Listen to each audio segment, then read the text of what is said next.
എല്ലാ മാന്യ സുഹൃത്തുക്കൾക്കും ടൂർസ് ആൻഡ് ടെക്കിന്റെ മറ്റൊരു വീഡിയോയിലേക്ക് വീണ്ടും സ്വാഗതം. നമ്മളിന്ന് നമ്മളുടെ ചാനലിൽ അൺബോക്സിങ്ങും പിന്നെ സ്പെസിഫിക്കേഷൻസും അങ്ങനെയുള്ള ഡീറ്റെയിൽസ് ആണ് VHF പറ്റിയൊക്കെ പറയാറ്. ഇതുവരെ ഒരു സെറ്റ് പോലും നമ്മൾ അഴിച്ച് കാണിച്ചിട്ടില്ല. ആ ഒരു ചിത്തപ്പേര് എന്തായാലും ഇന്നങ്ങ് മാറ്റിയേക്കാന്ന് വിചാരിച്ചാണ്. കാരണം ഐക്കോമിന്റെ 3500 എന്ന് പറഞ്ഞിട്ടുള്ള ഒരു പുതിയ സെറ്റ് വന്നിട്ടുണ്ട്. ഐക്കോമിന്റെ 2300 വെച്ചാൽ ഭയങ്കര സിമിലർ ആണ് സെറ്റ്. അപ്പൊ അത് സെയിം തന്നെയാണ്, അതല്ലെങ്കിൽ വല്ല മാറ്റം ഉണ്ടാകുന്ന അറിയണമെന്ന് ഭയങ്കര ആഗ്രഹം. അപ്പൊ ഒന്ന് അഴിച്ചു നോക്കാന്ന് വിചാരിച്ച് ഒരു 4 സ്ക്രൂ ഇതിന് ഇവിടെ ഒരു എക്സ്ട്രാ ഉണ്ട്. 2 ഗ്രില്ല് മറ്റേതായിട്ട് വരുത്തുമ്പോൾ ഇവിടെ 2 ഗ്രില്ല് കൊടുത്തിട്ടുണ്ട്. ഫ്രണ്ടിൽ കാണാനുള്ള ലുക്ക് നല്ല മാറ്റമുണ്ട്. പക്ഷെ ബാക്കി സ്പെസിഫിക്കേഷൻ ഒക്കെ നോക്കുമ്പോൾ മറ്റേതായിട്ട് യാതൊരു മാറ്റവും തോന്നണില്ല. അപ്പൊ ഇതുമാതിരി ലുക്കിൽ മാത്രം പുറത്തെ ചെറിയൊരു തട്ടിപ്പ് കാണിച്ചിട്ടുള്ള വ്യത്യാസം മാത്രമുള്ള, അല്ലെങ്കിൽ ടോട്ടൽ ഒരു വ്യത്യസ്തമായ സെറ്റാണെന്നൊന്നും അറിയണമല്ലോ. അപ്പൊ അതാണൊന്ന് അഴിച്ചു നോക്കാന്ന് വിചാരിച്ചത്. നിങ്ങൾ ചിലപ്പോൾ ഒരു 2300 വെച്ച് നിങ്ങളുടെ അടുത്ത് ഉണ്ടെങ്കിൽ നിങ്ങൾക്ക് തോന്നും ഇത് വ്യത്യാസം ഉണ്ടല്ലോ, ഈ വയർ അതിന്റെ ഇവിടെയാണല്ലോ എന്നൊക്കെ തോന്നും. അങ്ങനെയല്ല, അങ്ങനെ സെറ്റ് ഉണ്ട് കേട്ടോ. ഇവിടെ ഇതേപോലെയുള്ള ഗ്രില്ല് ഇവിടെ വന്നിട്ട് ഈ വയർ ഈ പവർ കോഡ് ഇവിടെ വന്ന ടൈപ്പ്, അതായത് ഈ എക്സ്റ്റേണൽ മൈക്കിന്റെ നേരെ മേളിൽ വന്ന ടൈപ്പുള്ള സെറ്റ് ഉണ്ട്. 2 ഒറിജിനലാണ്, ഡ്യൂപ്ലിക്കേറ്റ് ഒന്നും അല്ലത്. ഇത് കുറച്ച് നാൾ മുമ്പ് ഒരു ചെറിയ വ്യത്യാസം വരുത്തി അവർ ഇറക്കിയ സെറ്റാണ്. ഒരു ചെറിയ കുഞ്ഞു വ്യത്യാസം വരുത്തി ഈ പവർ കോഡിന്റെ ഇത് ഇങ്ങോട്ടൊന്ന് മാറ്റി.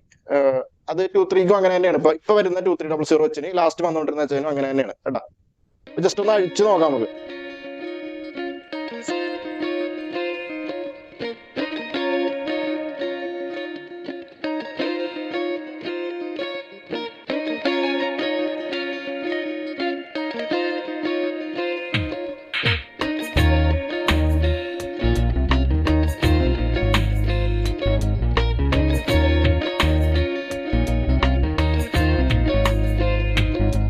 ഇതില് മാറ്റം എന്ന് പറയാനായിട്ടുള്ളത് നമ്മളുടെ പഴയ സ്പീക്കർ ഇപ്പൊ ഈ 4 സ്ക്രൂ എക്സ്ട്രാ വന്നെന്ന് ഞാൻ പറഞ്ഞില്ലേ, അത് എന്താന്ന് വെച്ചാ ഈ 4 സ്ക്രൂസ് വന്നേക്കണത് ഇവിടെ സ്പീക്കർ പിടിപ്പിച്ച് വെച്ചേക്കണ കേട്ടാ. ഇവിടെ ഇങ്ങനെ സ്പീക്കർ പിടിപ്പിച്ച് വെച്ചിട്ടുണ്ട്, അത്രേ ഉള്ളൂ വ്യത്യാസം. സ്പീക്കർ ഇവിടെ വന്ന് മുട്ടുമ്പോൾ, മറ്റേത് വയറായിരുന്നു, ഇത് സ്പീക്കർ ഇവിടെ വന്ന് മുട്ടുമ്പോഴാണ് കോണ്ടാക്ട് ആവണം.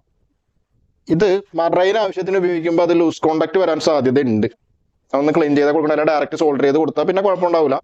അപ്പൊ അങ്ങനെ ഒരു ചെറിയൊരു പ്രശ്നം ഹാമുകൾക്ക് ഉപയോഗിക്കുമ്പോൾ വലിയ പ്രശ്നം ഉണ്ടാവാൻ സാധ്യത ഇല്ല കേട്ടോ. 2300 വെച്ച് വ്യത്യസ്തമായിട്ട് ഈ കവറയിൽ 2 ഗ്രില്ലുണ്ട്. പ്രത്യേകിച്ച് എന്തെങ്കിലും കാര്യം അതിനുള്ളതായിട്ട് തോന്നിയില്ല. ഒരു എയർ സർക്കുലേഷൻ മാത്രമേ ഇതുകൊണ്ട് അവർ ഉദ്ദേശിച്ചിട്ടുണ്ടാവുള്ളൂ എന്ന് തോന്നുന്നു. പിന്നെ ഇത് കണ്ട ഈ സാധനം ഞാൻ നേരത്തെ ഇതിന്റെ അൺബോക്സ് വീഡിയോ ചെയ്തോ പറഞ്ഞായിരുന്നു. ഇതിവിടെ ഈ കണക്ടറിന് ഒരു ക്യാച്ചിങ് വരാനുള്ള സാധനമാണ് ഇതൊന്ന് ഇവിടെ ഇങ്ങനെ പിടിപ്പിച്ചേക്കണം. അത് കറക്റ്റ് ആയിട്ട് എന്റെ ഞാനിത് ഉദ്ദേശിച്ചത് കറക്റ്റ് ആയിരുന്നു. ഞാനിത് കണ്ടിട്ടില്ലെങ്കിലും ഇത് കണ്ട, അതിങ്ങനെ വിടുമ്പോ ഈ കണക്ടറിൽ വന്ന് അതിങ്ങനെ മുട്ടി നിൽക്കും. അപ്പൊ ആരെങ്കിലും പിടിച്ച് പൊക്കിയാലും ഇത് ഈ പ്രിന്റ് പൊട്ടിപ്പോരാതെ സേഫ് ആയിട്ട് ഇരിക്കാൻ വേണ്ടിയിട്ടാണ്. ഇവിടെ നിന്ന് ഒരു പിടുത്തം ഇങ്ങനെ ഇത് വന്ന് ഇവിടെ ഇങ്ങനെ മുട്ടി നിൽക്കും. അപ്പൊ ഒരു പിടുത്തം കിട്ടും. ഇനി അതിനുവേണ്ടി ചെയ്തേക്കണത് അത് നന്നായി എന്തായാലും. പിന്നെ കണക്ടർ പഴയ കണക്ടർ അല്ല, ഇത് കുറച്ചും കൂടെ ഒരു ചെറിയ ടൈപ്പ് ഒരു കണക്ടറാണ്. മറ്റേ കണക്ടർ നമ്മുടെ സ്റ്റോക്ക് ഉണ്ടായിരുന്നു, പക്ഷെ ഈ കണക്ടർ ഇപ്പൊ ഇനിയിപ്പോ രണ്ടാമത് അന്വേഷിക്കേണ്ടി വരും. ഈ കണക്ടർ ഇനിയിപ്പോ കിട്ടാൻ പണിയായിരിക്കും, കുറച്ച് നാളത്തേക്ക് കിട്ടാൻ ഒരു ബുദ്ധിമുട്ടുണ്ടാവും.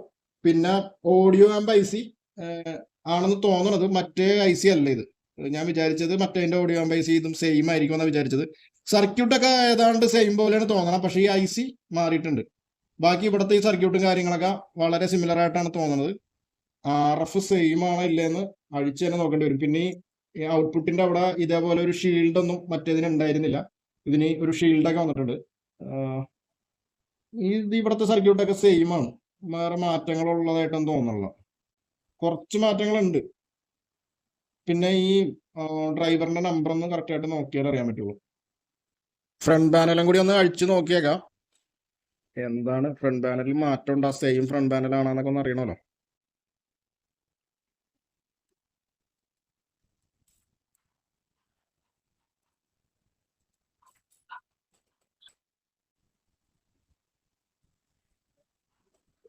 ഫ്രണ്ട് പാനലിലും ചെറിയ മാറ്റങ്ങളുണ്ട് കേട്ടോ. ഈ IC ഒക്കെ ഭയങ്കരമായിട്ട് ചെറുതായിട്ടുണ്ട്. ഈ IC-കളൊക്കെ ഇതിന്റെ കുറച്ചും കൂടി വലിയ IC-കളാണ് ഇവിടെയൊക്കെ ഉപയോഗിച്ചിരുന്നത്. പിന്നെ ഈ സർക്യൂട്ടിനും ചില മാറ്റങ്ങളുണ്ട്. ഈ കൺട്രോളും ഒക്കെ കുറെ കൂടി ചെറിയ കൺട്രോളാണ്, മറ്റേതിന്റെ കുറച്ചും കൂടി വലിയ കൺട്രോളുകളായിരുന്നു ഇവിടെ വന്നിരുന്നത്. മൊത്തത്തിൽ മാറ്റം വരുത്തിയിട്ടുണ്ട് സർക്യൂട്ട്. RF ഏതാണെന്ന് അഴിക്കണമെങ്കിൽ മൊത്തം അഴിക്കണം. എന്തായാലും ഞാൻ അതിന് നിൽക്കണില്ല ഈ പ്രാവശ്യം. അതിനിപ്പോൾ ഏതെങ്കിലും സെറ്റ് കംപ്ലൈൻ്റ് ആയിട്ട് വരുമ്പോഴേ അത് നോക്കുന്നുള്ളൂ. RF ഇതിൻ്റെ അടിയിലിരിക്കണം. ഈ ബോർഡ് ഫുൾ അഴിക്കണം. അപ്പോൾ ഈ ഷീൽഡൊക്കെ പിടിക്കേണ്ടി വരും. അപ്പോൾ അത് അങ്ങോട്ട് അഴിക്കണല്ലോ എന്തായാലും. ഈ ഡ്രൈവറൊക്കെ ഏതാണ്ട് സെയിം ആയിട്ടാണ് തോന്നണം. പിന്നെ ഈ വാട്ടേജ് ഇതിൻ്റെ സൈസൊക്കെ കണ്ടിട്ട് സെയിം RF തന്നെ ആവാനാണ് സാധ്യത. ഉറപ്പിച്ച് പറയാൻ പറ്റില്ല. കാരണം ഓഡിയോ ആമ്പിൻ്റെ ഔട്ട്പുട്ട് ഇതാണ്. ഓഡിയോ ആമ്പ് ഔട്ട്പുട്ട് 4.5 തന്നെയാണെന്ന് പറഞ്ഞപ്പോൾ ഞാൻ വിചാരിച്ചത് സെയിം IC ആയിരിക്കും എന്നാണ്. പക്ഷെ അത് മാറ്റിയിട്ടുണ്ട്. ഫിൽറ്ററൊക്കെ സെയിം മറ്റേതിൻ്റെ തന്നെയാണ്. പറയാൻ പറ്റില്ല. മൊത്തത്തിൽ എന്തായാലും സർക്യൂട്ട് ചേഞ്ച് ആയിട്ടുണ്ട്. സ്പെസിഫിക്കേഷനും കാര്യങ്ങളൊക്കെ 2300 വെച്ചായിട്ട് സെയിം ആണെങ്കിലും ബാക്കി ഒരുപാട് മാറ്റം വന്നിട്ടുണ്ട്. ഇത് 2300 വെച്ചിൻ്റെ ബോർഡാണ് കേട്ടോ. ഇത് ആണ് അതിൻ്റെ സ്പീക്കർ. കണ്ടോ, ഇതിൻ്റെ അകത്ത് നേരത്തെ ഞാൻ പറഞ്ഞില്ലേ മറ്റേ ഒരു ഇതായിരുന്നു. ഇതിങ്ങനെ കുത്തണ കണക്ടർ ടൈപ്പാണ്. പിന്നെ മറ്റേ എക്സ്റ്റേണൽ സ്പീക്കറിന്റെ കണക്ടർ. ഇത് SMD ഒന്നുമല്ല, ഒരു സാധാ കണക്ടർ ആയിരുന്നു. അത് മാറിയിട്ട് ഇപ്പോൾ വേറെ കണക്ടർ ആക്കിയിട്ടുണ്ട്. പിന്നെ അതേ ഓഡിയോ ആംബൈസ് ഇതാണ് ഇതിൻ്റെ. അതും ഈ 3500 മാറ്റമുണ്ട്. പിന്നെ ഈ ഫിൽറ്ററൊക്കെ സെയിം തന്നെയാണ്. ബാക്കിലെ കണ്ടീഷന് വല്ല മാറ്റം വന്നിട്ടുണ്ടെന്ന് അറിയില്ല. അതിന്റെ ബാക്ക് നമ്മൾ അഴിച്ച് നോക്കിയില്ല. അഴിക്കണമെങ്കിൽ അത് ഫുൾ അഴിക്കണം. അതാണ് ഇതിൻ്റെ അകത്ത് ഈ RF ഇതിന്റെ ഇതാണ്. മറ്റേതിൻ്റെയും ഇതായിരിക്കും എന്നാണ് പ്രതീക്ഷിക്കണം. മാറ്റം ഉണ്ടാകുന്ന അറിയണമെങ്കിൽ എപ്പോഴെങ്കിലും അഴിച്ചു നോക്കിയാൽ അറിയാൻ പറ്റുള്ളൂ. 2300 ഫ്രണ്ട് പാനലിന്റെ ബോർഡാണത്. ഇതിലും ഈ IC-കളൊക്കെ ഒന്ന് ചെറുതായിട്ടുണ്ട്. ചിലപ്പോൾ വലിയ മാറ്റം ഉണ്ടാവില്ല. എന്നാലും കുറച്ചും കൂടെ IC-കളൊക്കെ കുറച്ചും കൂടി ചെറിയ ടൈപ്പ് IC ആക്കിയിട്ടുണ്ട്. ബാക്കി ഫംഗ്ഷനൊക്കെ സെയിം ആണ്. അപ്പൊ ഇത്രയും കാര്യങ്ങളാണ് ഈ ഇതിന്റെ ഇത് ഓപ്പൺ ചെയ്തൊക്കെ കാണുമ്പോൾ നമുക്ക് മനസ്സിലാക്കാൻ പറ്റണത്. ലൈക്ക് ചെയ്യുക, കമന്റ് ചെയ്യുക, സബ്സ്ക്രൈബ് ചെയ്യാത്തവരൊന്ന് സബ്സ്ക്രൈബും കൂടെ ചെയ്യുക. നിങ്ങളുടെ ഫ്രണ്ട്സിന് ഈ വീഡിയോ ഒന്ന് ഷെയർ ചെയ്തും കൊടുക്കുക.